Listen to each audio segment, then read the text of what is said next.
right, so hello, welcome. This is Jeremy Holt, who wrote a lot of cool books. Very recently, they wrote Made in Korea, which was a 6-issue miniseries from Image Comics last year. Also, are currently doing House of Slay, which just finished up the first season, and Virtually Yours, a Comixology originals, as well as a bunch of others. So, hi, how are you doing? Good. Thanks for having me, Tess. Thank you for coming. So we briefly touched base before we started recording on your new book, Made in Korea. Yeah, I was saying that usually books don't pull at my heart so much, and just how unexpected I found it to be, and especially the ending, which obviously I don't want to spoil during this because I want people to go and pick up your books. The trade was just released this week, and yeah, do you have anything specific to say about that book that just came out? Yeah, I mean, thanks for reading it, obviously, and it's nice to hear that people were not expecting, I guess, where the story was going. Um, I wrote it a long time ago. I mean, I think I finished the scripts uh, in late 2019. So, I ended up working on other things at that point. So I sort of forgot about the story. And as the art was coming in, when George was working on the art, and I was seeing the story come to life.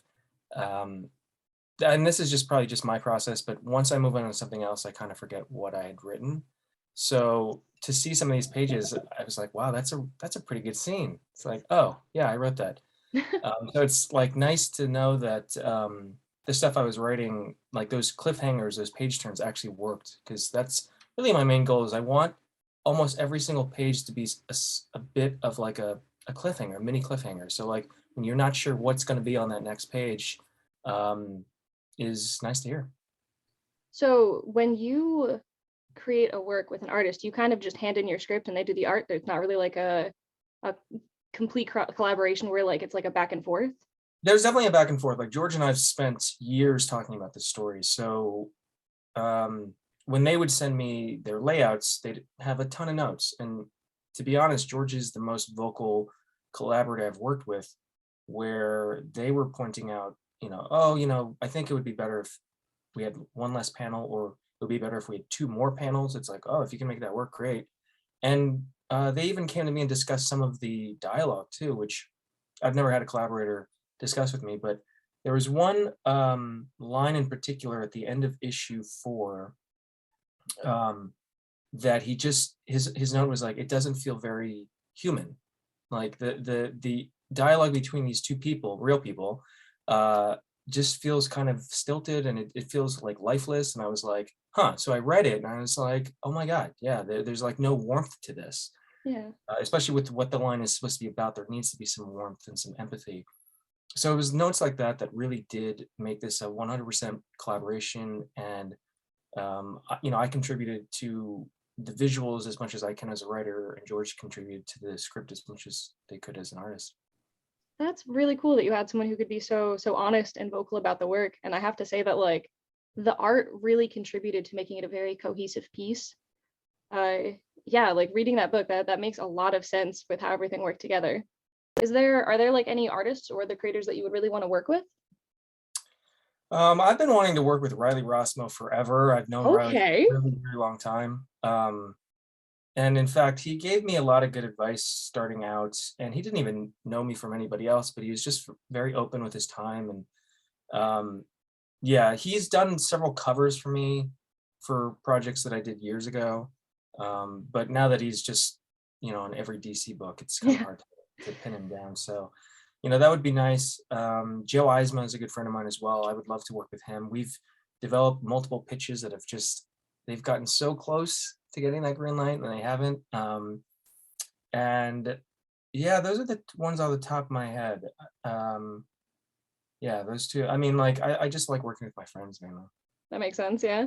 Do you have a lot of pitches that you kind of have just sitting on the bylines that you haven't really done anything with yet? Yeah, I mean, I'd say I have probably 10 pitches that have completed art, like 6 to 10 pages of completed art, that will probably never see the light of day. And I think I'd probably have, I don't know, maybe twice that, just one-liners, written pitches that need more development.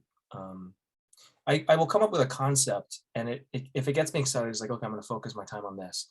But if I can't flesh that, like, one sentence log line out into some sort of like fully formed narrative, as I like to say, if it doesn't grow legs and doesn't move, then I just set it aside and work on something else. So I have a lot of those kind of half-baked ideas.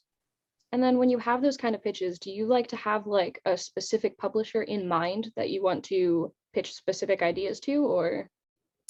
I don't know if it's so much the publisher anymore. I used to think of it that way. I I'm not sure really what has changed in the last decade, I'd say.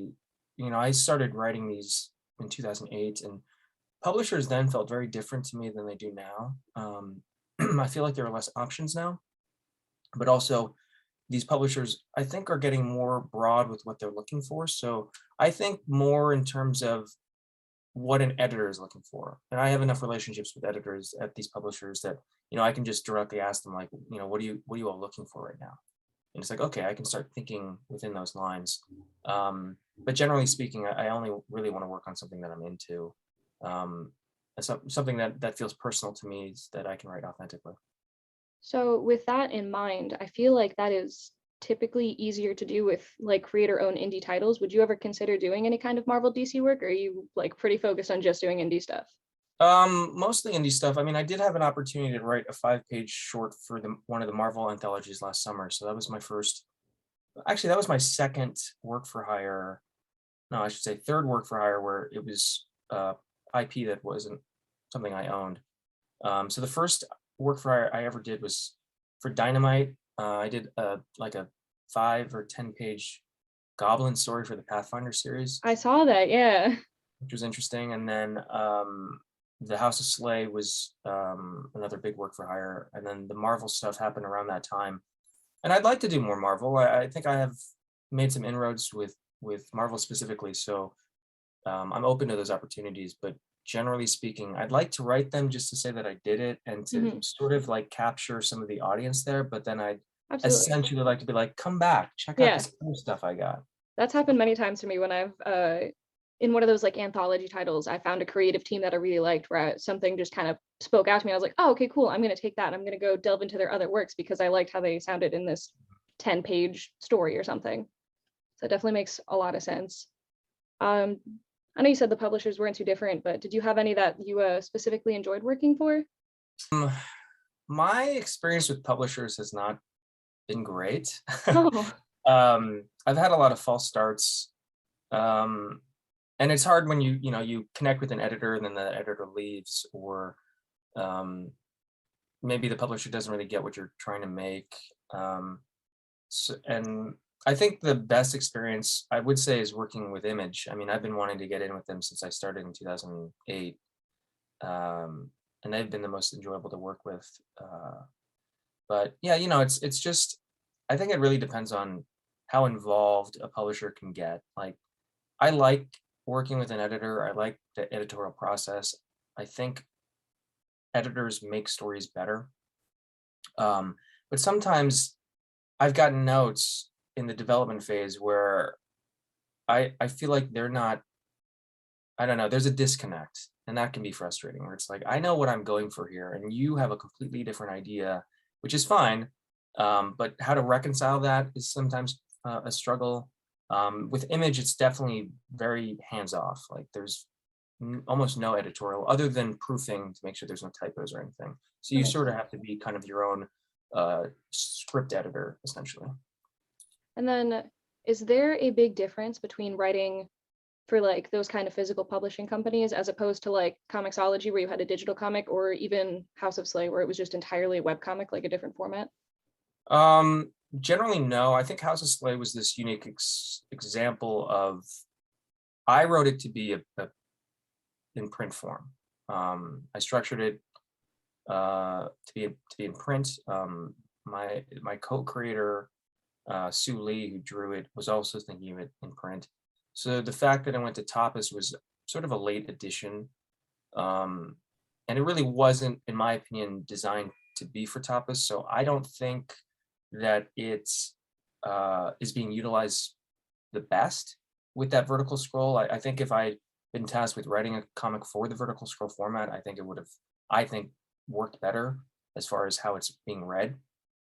But with like Virtually Yours, which was my Comixology original graphic novel, like I just wrote it as a print comic, and it was published that way. Yeah. So there was almost like no change regarding format. And then speaking of virtually yours, in it, well, first off, you actually wrote yourself into the book. How was that? Was that kind of weird to like actually write you into it? A little bit. I mean, I I think when I set out to write that story, I was definitely writing a version of Brooklyn that I miss. So I did bring back specific locations that don't exist anymore. More specifically, Bergen Street Comics, which is my favorite shop in Prospect Heights, Brooklyn. Tom and Amy, the owners, definitely created a great community. Had a great, slew of signing events like every week, and you could just go and socialize and meet fans and meet other artists and writers. So I wanted to bring that back. And specifically with myself, I'd always wanted to do a signing at Bergen Street Comics, which never happened. So I was like, oh, what the hell? I got this Aw. opportunity. So, and it was great when I sent some of those pages to Tom, the owner. He was really appreciative to see that it was sort of like being revived in some way.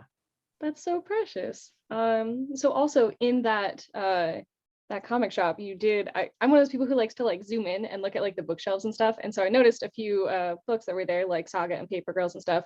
So are there other comics that you like to actively read? Do you have any like favorite titles or anything? Yeah. So the first thing I ever read was something that my oldest brother gave to me to read. I was hanging out with him. He lives in Connecticut. He's a medical doctor. He's got a family, two kids, and he was a huge collector as a kid. And so I was sort of around comics, I think mostly like 90s X-Men comics, but I wasn't really invested in them. So we just had some time to kill, and this was like like early 2008. And he said, "Do you want to read some old comics and go to a coffee shop?" I was like, "Sounds good." And he handed me Frank Miller's The Dark Knight Returns, which really opened my eyes to what a comic can be, because I think my perception of them was very limited in scope. Um, and so I was like, wow, this is where comic books are. And he's like, no, that's like 20 years old. I was like, oh. So then I ran to my local comic book shop in Union Square in New York, and I was just like, what are people reading? And that's where I was introduced to the entire line of Vertigo comics, and Vertigo was my gateway. So, I started with Preacher, and then DMZ and Transmet and Scalped. And then it wasn't until I read Brian K. Vaughan and Pia Guerra's Why the Last Man that book inspired me to just stop reading and get to writing.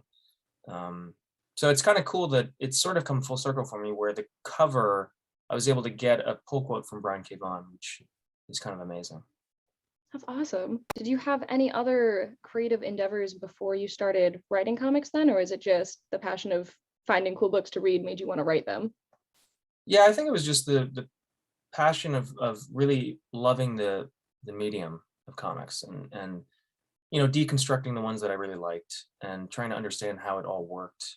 My day job is tech support, so at the time when I was getting into comics, I was working at Apple behind the Genius Bar, and it's a very technical job, and it's very structured, and it's sort of reading comics made sense to me from almost a technical standpoint, because it is very structured and there is a format that you have to adhere to. And there's the format, but then there's ways to be creative on how to expand upon that.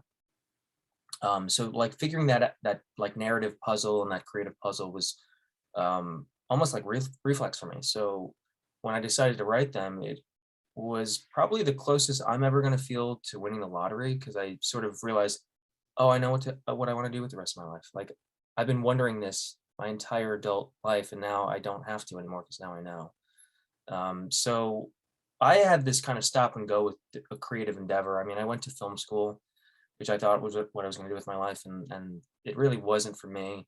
And then I fell into tech, and I thought that was going to be my career, and I realized it wasn't super fulfilling. And it was around that time that I started reading comics. And I was like, no, I need to be creative again. So it was sort of an accident, but I also can't see it happening any other way. So it sort of feels fated in Yeah. a way. Well, selfishly very happy that you fell into creating comics. How long were you trying to balance an Apple job with writing comics? I mean, I'm still doing it to this day. That sounds hard. Oh my goodness. I mean, it was hard at Apple because that job is super stressful. You're sitting at the Genius Bar for 9 hours a day. You're having to see people every 10 to 15 minutes. The queue is always behind schedule. Um, Customers can get very irate. It's just stressful. So I honestly don't know, when I look back on those days, how I did any of it. Now I work in the education sphere, so I work at a private school, which is way less stressful. Like I might not see anybody all day long because I'm just waiting for something to break, and if I've done my job, nothing breaks, and it's usually just, oh, I forgot my password, or I don't know how to connect to a projector. So I have a lot of downtime. So I do have time actually while I'm working to be answering emails with editors or working on a pitch or revising a script. So it's manageable right now. Work two jobs at the same time, literally. All right, that makes sense. So then how many projects do you find yourself usually working on at once? Because you mentioned that you have a lot of pitches just kind of sitting there. I think I was way ambitious early on. I think I probably had maybe 2 or 3 pitches going at any point, which was moving at a breakneck pace that really wasn't sustainable. Now I'd be happy if I get to publish 1 or 2 books a year because I'd like to spend more time on them. I'm not just trying to get things out to get them out. I want something meaningful to get published. I want it to hopefully resonate with readers. And so I'm thinking more about like what is the message I'm sending and how, and I'm focusing more now on representation, proper representation within within my work. So yeah, I think 1 to 2 books I'd be pretty happy with. I don't see the point anymore in trying to cram more than that because I think the work would suffer. Absolutely, yeah. Do you feel like you found your stride with like miniseries and stuff, or would you ever want to do an ongoing? Since it seems like most of your stuff so far has been like 4 issues, 6 issues, or something like that. Um, I would never turn down the opportunity to do an ongoing. Uh, at the same time, it is very daunting. Um, I mean, the furthest I've ever gotten was I did a two story arc um, series with focusing on Harry Houdini. So I got to do 2 books, which was super fun. But I sort of like the miniseries, to be honest. It's sort of how I feel about television today. Like I think that the limited series shows that are like 6 to 8 episodes, one and done, are the ones that I think are better. Just they only have so many episodes, right? So they have to pack so much story, and they have to get to that conclusion, stick that landing. And I think HBO's Watchmen is a really good example of that. And so yeah, I'd be totally down to do an ongoing, but I'm also happy with thinking of it in a finite structure. And then speaking of your Houdini story, I heard that there's a piece of an original art from that book hanging up in the Harry Houdini Museum, which sounds incredible. Have you ever been down to see it or anything? Yeah, so the museum now has been completely moved to a location in New Jersey, but it was in Manhattan for a long time. So for the launch of the first book after Houdini, I got to do a book launch there. My publisher was very gracious to cover all of it and to promote it. And everybody working that event was a magician, which was amazing. Everybody from just the magicians doing their tricks to the bartenders. It was just one of the most magical book signings I've ever done, and it was a really great turnout. And I saw some legit amazing magic that night. So yeah, and it's cool that they were into having a piece of the art. And it's kind of I'm honored because I'm a huge fan of Harry Houdini and his life and legacy. Yeah, you're basically locked into his history now. That's pretty amazing. Yeah, this isn't the first time this has happened, actually. Like I'm for anybody who follows me on social media, I am obsessed with the band Nirvana. I am, will be forever fascinated by Kurt Cobain. And I wrote a graphic novel, Skip to the End, which is my like homage and uh, my reimagining of the band's history. And the premise there is music is a form of time travel, which I've believed for a long time. I think we all have songs that transport us to moments in our past. And at some point, the New York Times ran an article, a really big expose on Cobain's legacy, which was 25 years after his death. And then this whole thing, which was multiple pages long in the New York Times, was saying everything you need to read, watch, and listen to better understand his legacy. And this writer picked only a handful of books, and Skip to the End was one of them, which was shocking to me. So I'm like forever tied to Cobain's legacy through the New York Yeah, Times. as such a fan, that must be incredible. Oh yeah, 100%. Especially when within the last like 2 weeks or so, I've been seeing your name pop up all over for comic news outlets with Made in Korea and stuff, being like, well, everyone needs to go read this book. Is it like kind of weird to see your name in headlines everywhere? It is. It depends on the headline. Like I saw one yesterday, which maybe it was the day before, that blew my mind. So there's a publication in Seattle. Of course, I love all things Seattle. Called The Stranger, that I've been a huge fan of for I saw years. that And one. yeah, and so I read the review. This guy Matt Baum had done a review for the first issue back in May of last year, and he gave it 6 out of 5 robots, and I was like, whoa! And he was like totally blown away by the first issue, which I'm still surprised by, because I sort of feel the first issue is the weakest issue out of the entire series. But I think it was just me rereading that particular chapter over and over and over again. Um, and then I didn't see that he was reviewing the rest of the issues, so I was like, oh, whatever. And I just happened to look up the hashtag Main Korea Comic a couple days ago, and I wasn't tagged in this article, so I would have never seen it. But then I found it, and I was like, and I had to reread the headline multiple. I was like, the best comic in the last decade? Like what? And Yeah. then I read his review, and I was like, oh my god, he gave 6 out of 5 robots again for the entire collected edition. So that was a bit surreal, to be completely honest. Yeah, when I first started the book, I was reading it like in the periodicals, and the first issue, I very much liked it and I added it to my pull list. But yeah, it was definitely later on in the series that it was like cool. It went from being just like a series that I really liked to being like a series that, all right, cool, this is gonna stand out for like the rest of my life. Like I uh mean, do you? I guess I'm curious to know, like, was it a particular issue that changed everything for you as far as your? I so I started getting much more invested in, I don't know if it was 3 or 4, when the school stuff was happening. Yeah. And that's when I was like really invested. And I was like, damn, okay, this book is like going deep. And then obviously how it ended was just very much, it was just very poignant and beautiful. And I love how it ended up happening. And it ended up being like happy in a book that didn't seem like it could really end in a happy way. Yeah, that was the goal. I mean, like I have this second monitor that I use, right? And I actually over the holidays, my sister-in-law gave me one of these light boxes that you can like put little messages on. Yeah. So something that I had up for a long time was make it fun. That's what I had to keep telling myself. Anytime I was developing something, because I can go really dark really quickly. And really, the first iteration of Made in Korea was very dark. It ended that whole school component when Jesse goes to school. That whole part of the story was it. Like it ended there. And I was shopping it around, and I was getting feedbacks specifically about how it felt very disconnected. That it's a interesting angle on an AI narrative using adoption, but then the school component seems so a disconnect. I was Mhm. like, huh. So then I realized like I wasn't finished with that story, because the whole point of it is Jessie learning about her identity. And a huge part of that is where she was like born or made. And I realized, oh wait, there's this whole part of the story I wasn't even focusing on or even thinking about going into, which is essentially a birthright trip back to Korea, which is something I have yet to do as a transracial adoptee.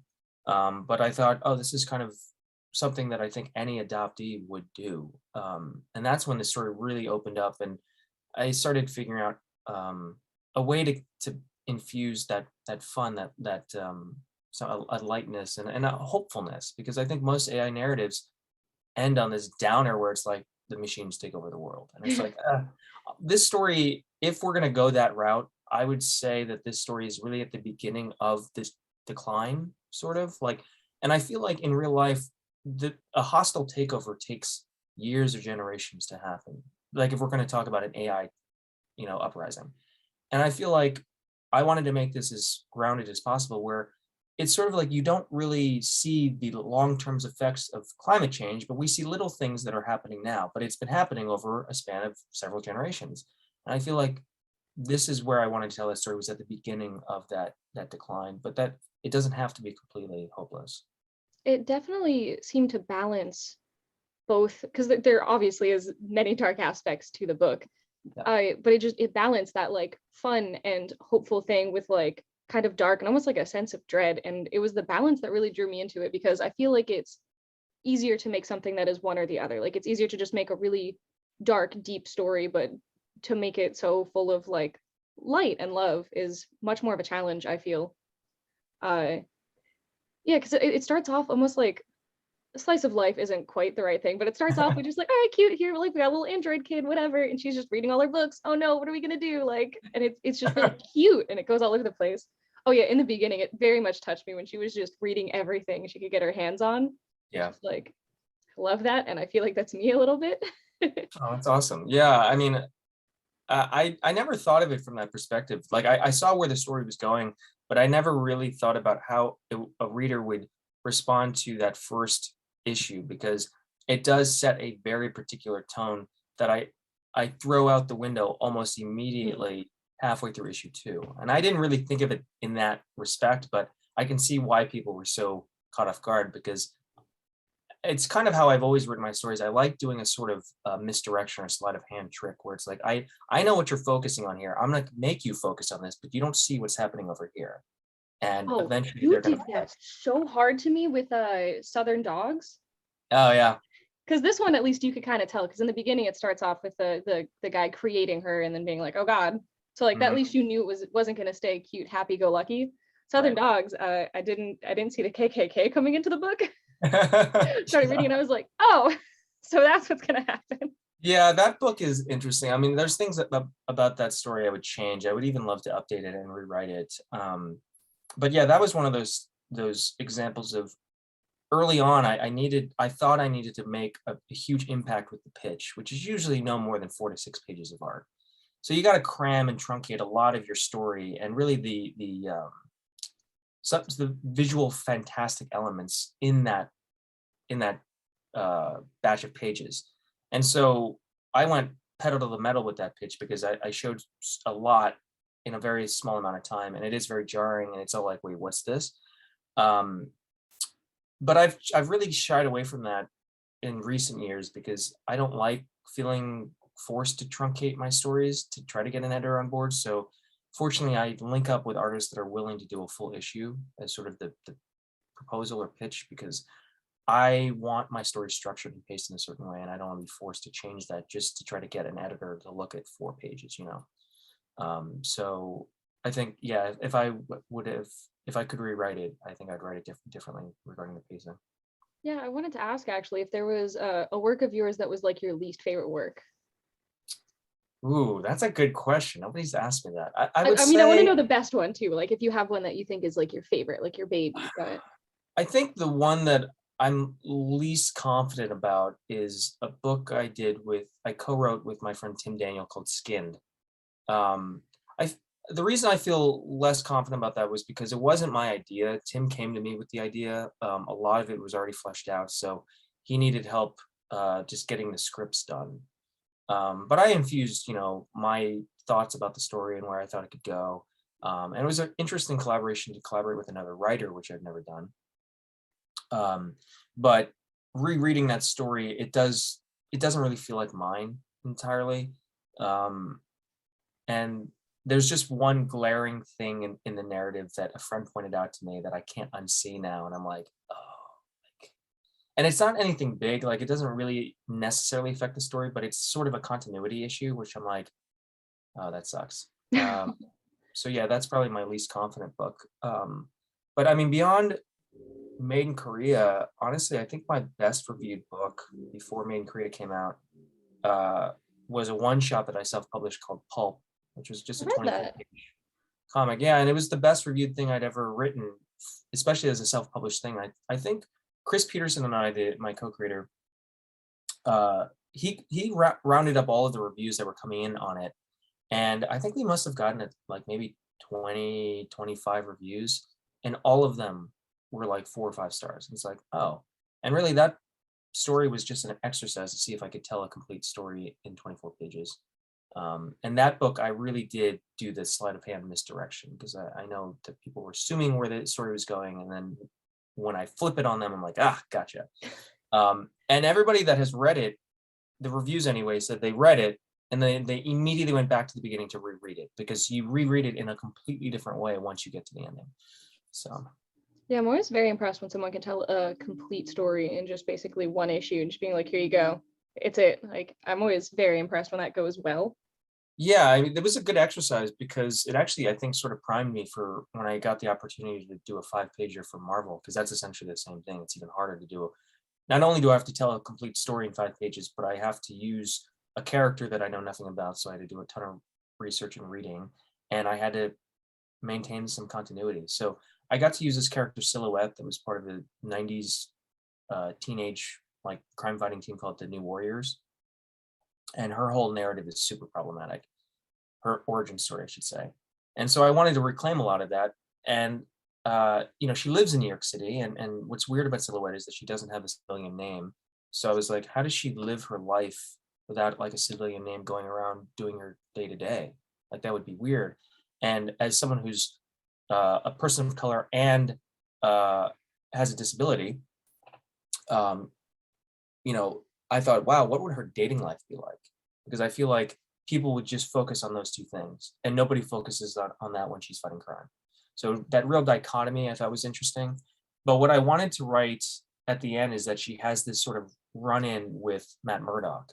And I thought this would be so cool. And like she wants to get off these dating apps and she bumps into him and he says something and they have this exchange and there's a spark and she's like, oh, okay, I'm off the apps now. I'm gonna go pursue this. And then I wrote that and my editor's like, love it, really cute, but Matt Murdock is in jail right now. I was like, oh, I didn't know that. So it was like that kind of stuff. It's like, okay, I got to tweak it, I got to change it. But so that was a fun opportunity. That would it's really cute though. Are there any favorite characters you have from the big two?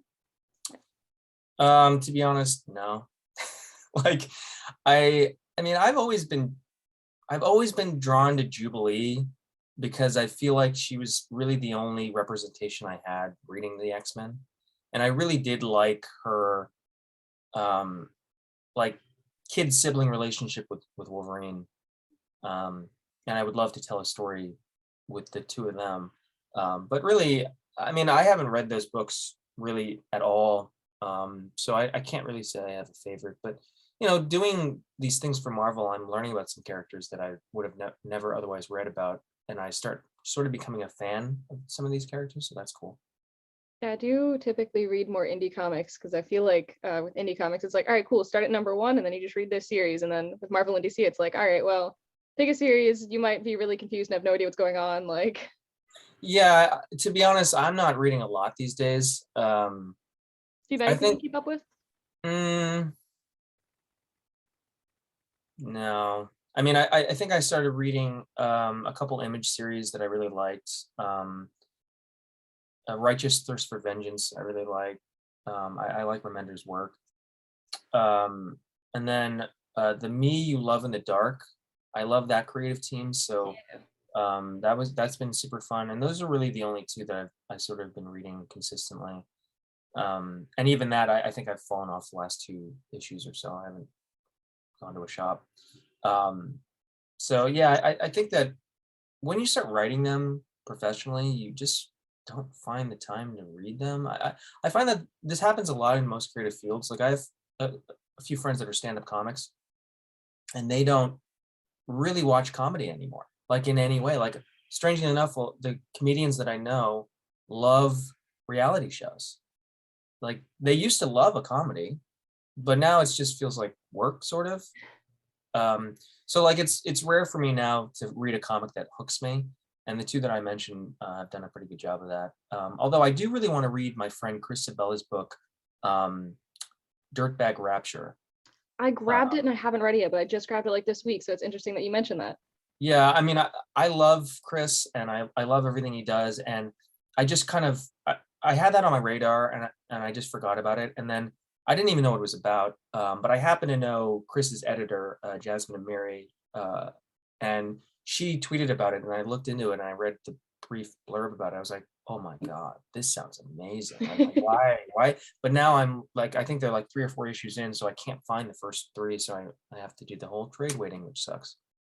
Okay, so you don't keep up with a lot of comics. Do you have any like movies or shows or anything like that that you really enjoy, or actual novels? Yeah, I've been reading, let's see, Ishiguro's The Clara and the Sun. I've been reading. Someone recommended that to me because they said that it reminded them of Made in Korea.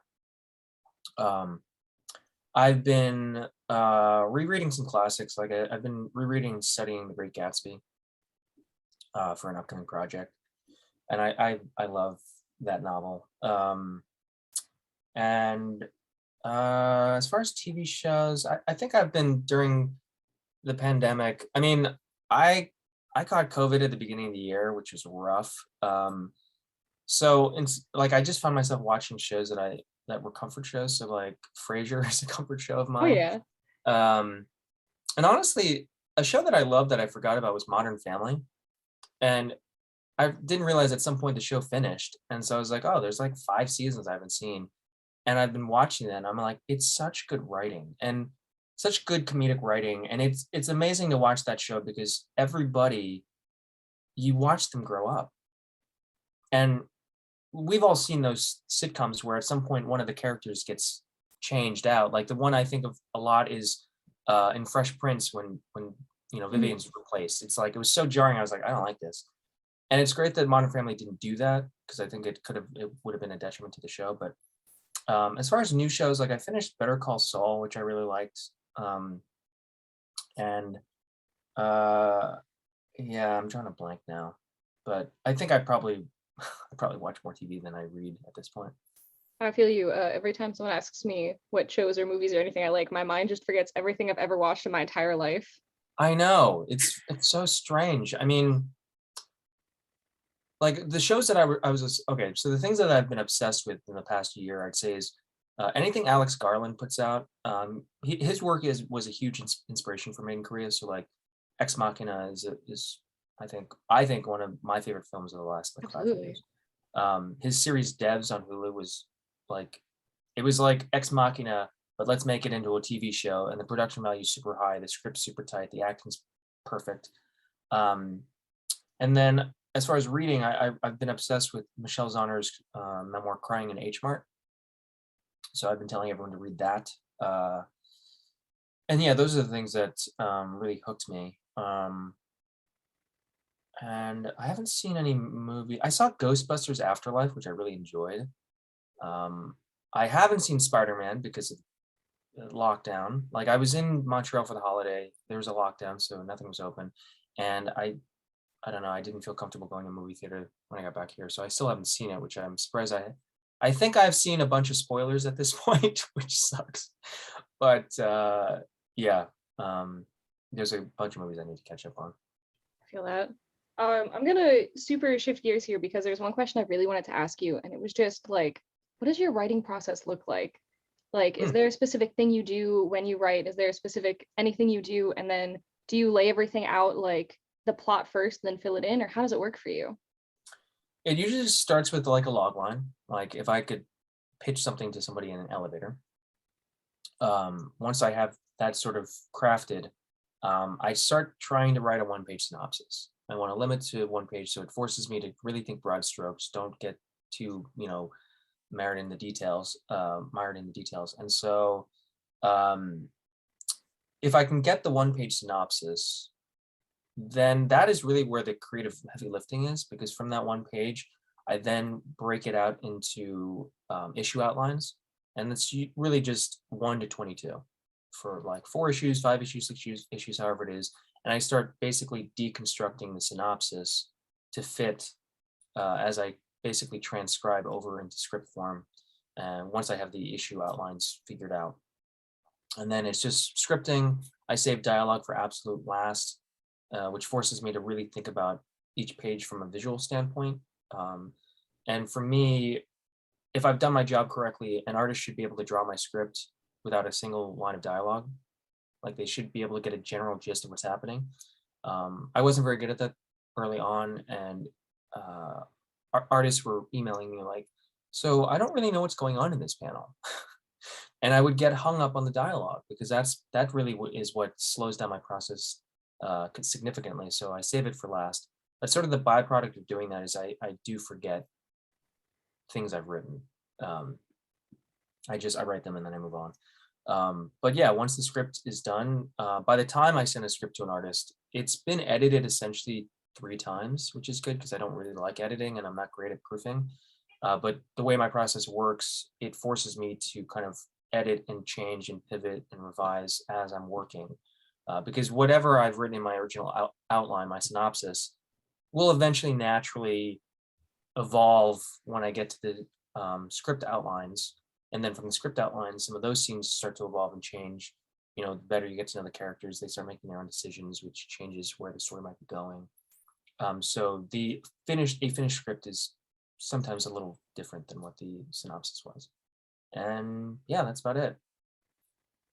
Are you, I imagine being an Apple genius that when you do all your scripts and all your writing, you do everything via like computer rather than trying to write everything down. Yeah, I used to do the long form. I used to have notebooks, which I liked, but the transcription was such a pain, and it made me not want to do it. And I was like, I need to figure out a process where I have as minimal resistance as possible. Like it's hard enough to sit in the chair and write. Mhm. But if I'm setting up a process where I literally don't want to do it because it's like roll my eyes, tedious work, like busy work I don't want to do, then you know, it doesn't really help me. So I eventually just transitioned to completely working on a computer. Makes But sense. I think I might be transitioning out of that, and I think I might start working on an iPad. My friend Alex DeCampi, we were hanging out a couple months ago, and she was giving me. We were talking shop and giving each other advice, and she recommended writing on an iPad because unlike a computer, there is internet, but like it's all app based, so it's not the same as like seeing an email pop up or something. So you can turn off notifications and all that, and you just focus on writing, and it's easier to carry around. So I've been contemplating that, getting a keyboard for an iPad, but generally speaking, it's just sitting at That the would seem computer. to make a lot of sense for ideas on the go and whatnot. Oh yeah, definitely that too. Are you the type I of tend to person? write notes on my phone, which is Mhm. not the best. But yeah, I think the iPad could be a game changer for me. And also, just to get into the headspace, I tend to listen to the same type of music. I will sometimes create playlists for books, but depending on Oh, what the tone is, I will listen. I really will listen to the same song on loop for like however long I'm writing. I was doing it last night. I was working on this uh, outline, this synopsis for this new project, and I just had this one song from the Social Network score that Trent Reznor and Atticus Ross did, and I just had that on loop, and it just gets me right in the headspace, which can be the hardest part sometimes. yeah, that's so interesting. So then do you tend to have like your music and then like no other distractions kind of thing? Like you just kind of sit in a room and have like your music? Hmm. Yeah, yep, yep. For Virtually Yours, I actually did create playlists for both protagonists, for Max and Eva. So because I felt like if you can know what they're listening to, you kind of know them in a way. Yeah. Like for me, as far as my own like dating life, if I connect with someone that is into the same music, it's an instant connection. It's like, oh, we get each other. We're on the same level. Great. And I think rom-coms lend themselves to that. So I thought it would be fun to create a playlist for each of them. Yeah, I tend to not like rom-coms and I very much enjoyed that book. Yeah, that would actually be like a really fun extra if you ever did that at like the back of a trade or something like that and be like, oh yeah, here's some of, like the songs that I was listening to or like they were listening to. Like that's really cool. Yeah, actually, I will give a lot of credit to Superfan Promotions, which is the PR firm that Comixology uses. Um, they were fantastic, and it was a lot of work. I mean, they requested a lot of material, which I'd never been asked of, and so I was having to think of all the things that would make for an interesting article. And one of the questions that they asked me said, "Do you listen to music while you write?" I said, "Yes." And they said, "Would you like to share a playlist?" I said, "I got one better. I actually have playlists for each of these characters." So that actually ran through, I think Comiccon.com ran that article, um, about, and I wrote specifically why these 5 songs I chose for each of them. So yeah, that would be pretty cool. But I'm curious, like, what is it about rom-coms that you don't like, generally speaking? I just find romance to just be a forced concept within every single movie, no matter what. Like it is just a subplot within every movie, no matter what the genre is. Yes, I agree. It's interesting how we want people to fall. Like if you take a long-running sitcom, you want 2 people to finally fall in love, and it's to me, it's so weird that we're so into that. I guess the kids say shipping, and it's like, why? Like, can't we all just be Mhm. friends? I Um, feel like just like how Ava did in Virtually Yours, where she was just like, hey, like dating's fine and all. I just want to focus on my job. Like I'm happy. And like that's what she was in the beginning. And I was like, I respect that. That's good. I know that's not how you're gonna stay because I know what this book's about. But it's just like I just wish it wasn't such like a forced concept and everything. I wish people would be okay being happy without it. Yes, and I think that's actually a really important message, and that's something I was trying to get across with virtual learners because they don't necessarily end up together in a Yeah. romantic sense. And like I wanted to make it very clear that, you know, the forced love, that fake love that we hear in music and you know, certain obviously movies and TV shows, it to me, I've I don't know, I've gone through a lot of therapy in the last several years, and I've been examining how I've lived my life, and a lot of those things are very codependent. Well, I think of the line, "You complete me." I think about this a lot because if anyone ever said that to me, I'd be like, can we pump the brakes here? Like, you need to have your own identity. Yeah. We can support each other, but I to want to say, add to your life and I want you to add to mine, but I want yeah, us to have healthy functioning lives separately. exactly. You complete me is also suggesting that I am empty in a way that you need to fill that emptiness. And it's like, I feel that's like that's a very codependent. big concept with how people are with relationships though. And it almost irks me where it's just like relationships are great. I'm in one. It's fantastic. Just, Mhm. I feel like it shouldn't be such a forced thing. Like it's very much a thing in our society where it's just like, oh cool, when are you gonna get a boyfriend? When are you gonna get a girlfriend? When are you gonna get married? When are you it's just like I'm happy and I'm thriving. It does I don't know. I don't think that has to be such a necessary part of life. Yeah, I think society has such a harsh view on it the older you get. Like I'm gonna be 40 this year, and like I think society views older people more of like there's something definitely wrong with you if you're single, which is like you know what, I don't need to live by anybody else's standards other than mine. Exactly. But yeah, I think that's part of also why I liked that book so much, where I didn't feel like they were so much shoving romance down my throat, rather than it was just like a this is such a ridiculous scenario. And I also feel like your books very much always hit something below the surface. Like I think so like even with like Southern Dogs and House of Slay, it's like racism. And with Made in Korea, there was delving into your identity, your sense of self. And then with Virtually Yours, there was a lot to delve into, honestly. Like there was an abuse angle, there was a lot. And I really appreciate that it wasn't just a surface level, like teehee, it's a rom-com. Oh my god, it's the person. What are the odds? Like it was much more. Yeah, yeah. Thanks for noticing those things. I mean, I think Southern Dog, you know, that was a bit more overt and a bit It heavy-handed definitely delivery. was, yeah. Yeah, But for sure. And I think with House of Slay, that was a tightrope walk, trying to infuse, you know, this anti-Asian hate component to the story. Um, but for the longest time, I didn't want to get too deep because I just it required me to write about some very difficult personal experiences, like Virtually Yours. A lot, some of that, especially the divorce, the toxic marriage, was pulled from my own life, and it took me a long time to wrestle with doing that because I think instinctually we tell ourselves, well, nobody cares about my problems. But what I've come to realize is that you can weave it into a piece of fiction, and you're not necessarily spotlighting yourself, but you are writing about something so authentically that it's really impossible for people not to resonate with it because it is coming from a very true place. And especially if it's a challenging thing, especially if it's extremely conflicting.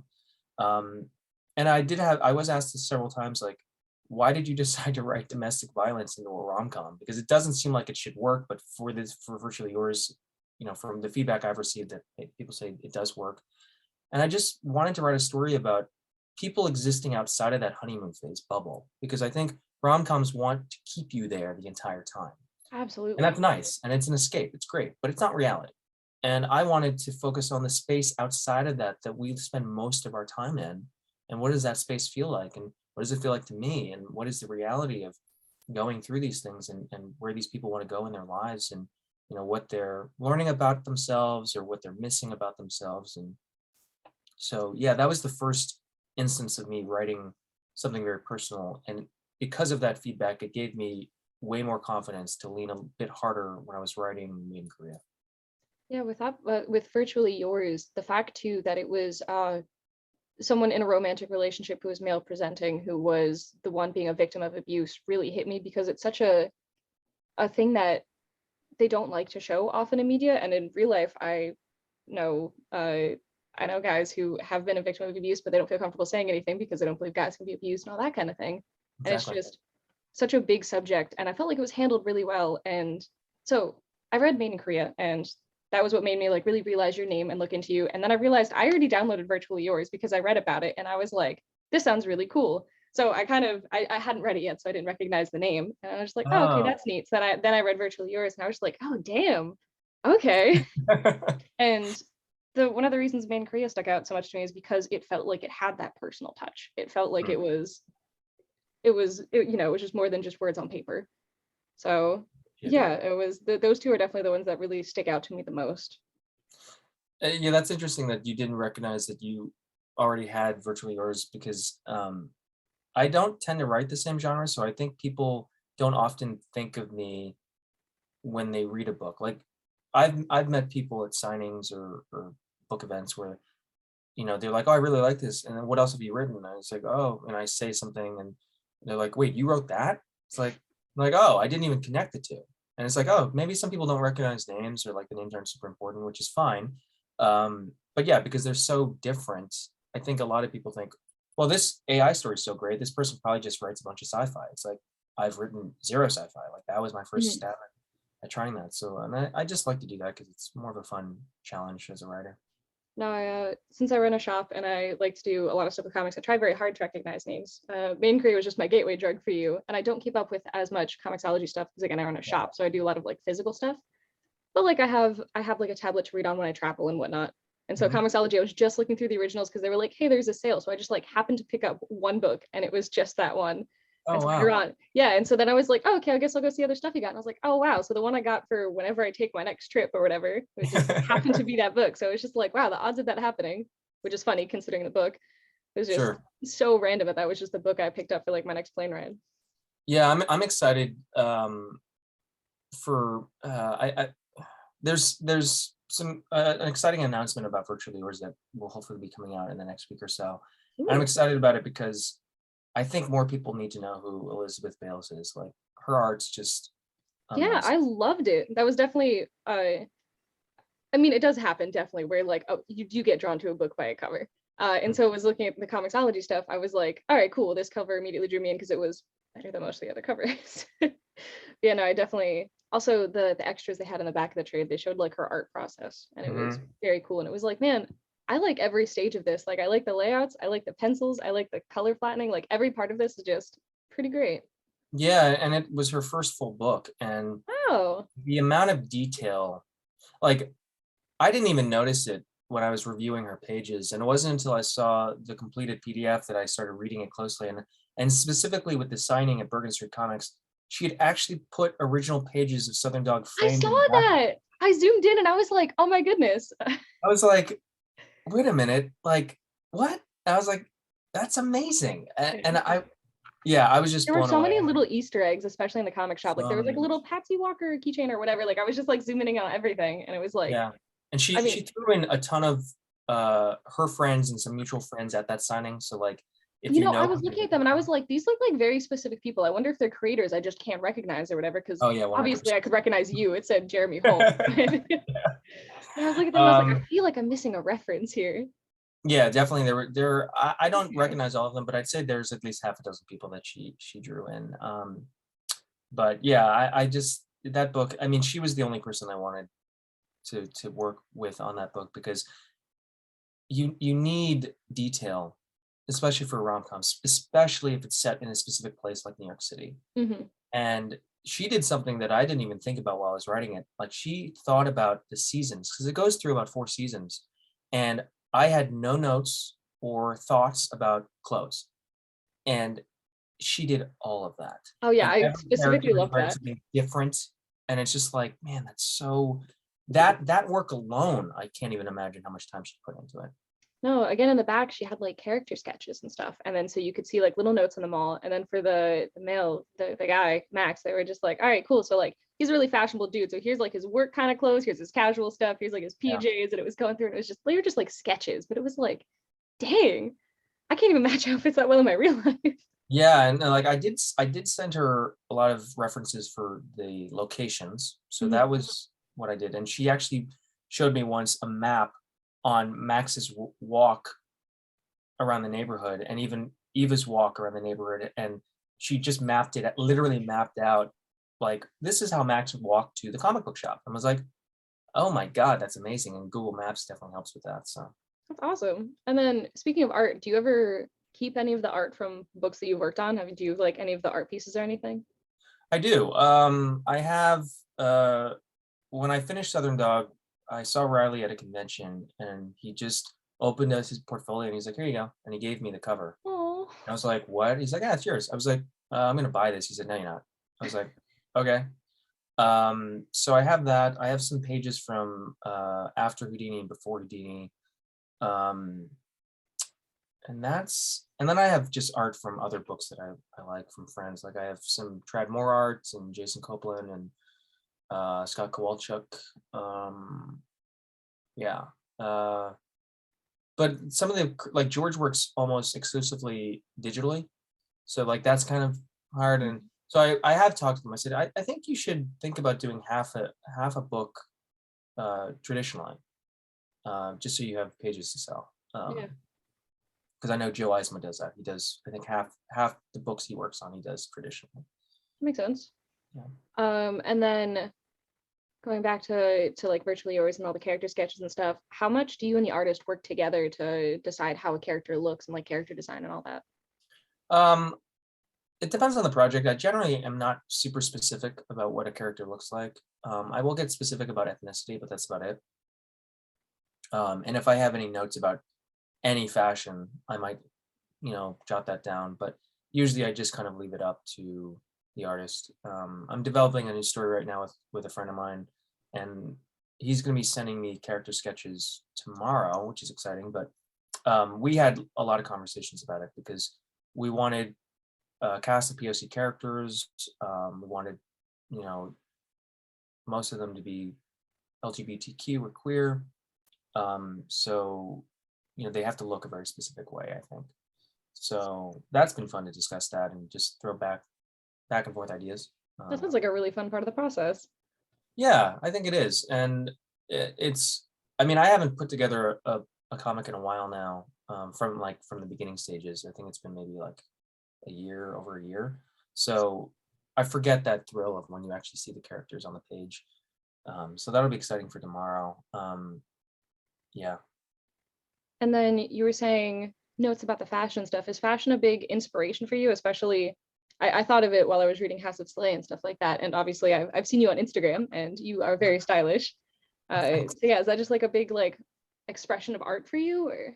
I think so. I think that it can say a lot about a character by how they present themselves. And I think about that more so than I ever have. So I tend to get a bit more specific with that sometimes with notes, with my creative teams, because I think again, you can dress someone in a certain way and they don't even have to say a word and there's already information being conveyed. And I think that's something I'm focusing a lot more on with new projects, where I'm focusing on how much I can convey without words, and that requires just thinking about these little details that sometimes go overlooked. I think just like what color your phone is says a lot Mhm. about you. Whether you have a case on your phone or you don't. I mean, like little things like that that require no dialogue, but you see it because I don't have a case on my phone, and it's remarkable to me how many people sort of almost have a panic attack when they see my phone, and it's like, I don't really care about it. Like it's fun, like whatever. Um, so it's like things like that I think about, the smaller details. I feel like it's come across very much so specifically on Virtually Yours Made in Korea, where I felt like without the words, I would still have a good idea of what was going on, of still how the characters felt, of still what was going on, just with like the moods and how everybody looked and everything. And then I don't want to take up too much of your time, but are there any upcoming projects you want to talk about? I know obviously there's probably a lot of stuff you can't say, but is there anything you wanted to tease or promote or anything coming up at all? Um, I can't. Let's see, production has started on a new book that I'm doing. I can say that it is either going to be a graphic novel or it'll be an 8-issue series. It has not been confirmed how it's going to be published as. But that production has started this month, which is exciting. And developing this other pitch that I'm super excited about. The reworking of an older project that I worked on. And I like the bones of that project, but the way I wrote it back in like 2013, 2014, so much of it is so problematic. I'm like, oh, I want to do this all over again. So, and that's just interesting to see my own evolution, because it's like, wow, that is a very male gazy story. Mhm. Like, let's not do that anymore. Um, so I had to change a lot of it, and it's just gotten better and stronger. And I have an editor on it who's giving me a lot of really, really great feedback, which is making it even better. So that's something I've been working pretty hard on this year. And yeah, that's about it. I think I might have the opportunity to publish a prose novel. So Oh, it's kind of exciting. I do absolutely adore how your website has like a currently reading or like what I've read Mm, section or something like that. Like I was looking at your website and I was like, this is so amazing that I could just like go by and you have them like categorized by what years you've read them. And like that's just such a fun as like a fan of your work to be able to see the kind of things that you consume is really, oh, really cool. thanks. Yeah, I need to update it, obviously, because I think the last was 2019. I was like, oh God. It's just such a cool And idea. Like, I haven't done it because I haven't been reading a lot, and I think mhm. it would just look, because like in 2018 I tried to write or read 50 novels. So there's a ton of books that I try to get through. I only got to about 35. Only 35, Um, you know. yeah, no biggie. Um, but yeah, I actually borrowed that idea from another author that I love, Chloe Benjamin, who wrote The Immortalists. She had that on her website. I was like, oh, that's nice. And I was reading a lot, so I was like, oh, I should just jot this down, because it's nice to look back occasionally and be like, oh yeah, I did read those. Yeah. And then one final question. Do you have any goals for the upcoming year at all? Work-wise or Uh, personal, you know, just anything. mm, hmm. I think professionally, I'd like to maybe do some more work for the big two. Um, I'm excited about a couple creator and projects that may be coming out at the end of the year, based on publishing schedules. Um, I'm also really excited about certain other things that have cropped up since the publication of Made in Korea, doors and opportunities that have come my way that I'm excited to pursue outside of comics. Um, so yeah, hopefully that stuff kind of happens, and maybe fall into a relationship. That would be nice. Yeah. I mean, hey, you could always join a fake dating app and then maybe I make know, it, right? yeah. Right, I need to somehow reverse engineer that idea and make it work for Yeah. me. It's like I do want to be in a relationship. I think that's my problem, is I do want to be in a relationship, but dating in New York City is tough. Yeah, I can imagine. Yeah, a lot of people. But yeah, I will link everything for you below. I will put down all your Instagram and your website and all that jazz. But yeah, thank you so much for meeting with me. It was a pleasure getting to talk to you and actually getting to ask you a bunch of questions and getting to pick your brain. Yeah, likewise, and thanks for the support, and thanks for, yeah, just reading, and also just managing two comic book shops, like keeping that love alive for comics. I Oh yeah, forget. we're only growing. I mean, that's amazing, and I forget, like, since Main Korea came out, I actually forgot that people actually read comics. So I've come across all these podcasts, comic book podcasts, and become friends with these hosts because they just genuinely love reading comics. And I'm like, Yeah. oh, I forgot what that feels like, to go to the shop every Wednesday and pick up your books. Like, I miss it. But it's lovely to see so many people reading actively and discussing, and it's fun to hear people's theories on where the story might be going. And it's like, oh, that's kind of right on the money. And it's like, oh, that's way off, but that's actually a good idea. I wish I'd written that in the story. So it's fun. Yeah, we had a few subscribers for it as it was ongoing, but as the resident comic nerd there, people kind of like to, you know, hear what I like or whatever. So the trades, people are just like asking us about it now since I've been like blowing it up. So we have a little Discord for our store because it's like a community. Oh, gotcha. Yeah. And so every week I'll be like, cool, here's new comics, here's what I like or whatever. And I've just been like, yo guys, this book is great. So now I have people messaging me constantly like, all right, cool, order me the trade, order me the trade. So we have technically already sold out. So like we already have put in like another Oh, reorder because people are just so interested in it. And yeah, I'm definitely gonna do some stuff on my Instagram too, where I just give away some of my favorite graphic novels, and this is definitely gonna be on them. So oh, thank you so much. yeah, absolutely. Thank you so much for meeting with me. This was really fun. Yeah, thanks for having me. All right.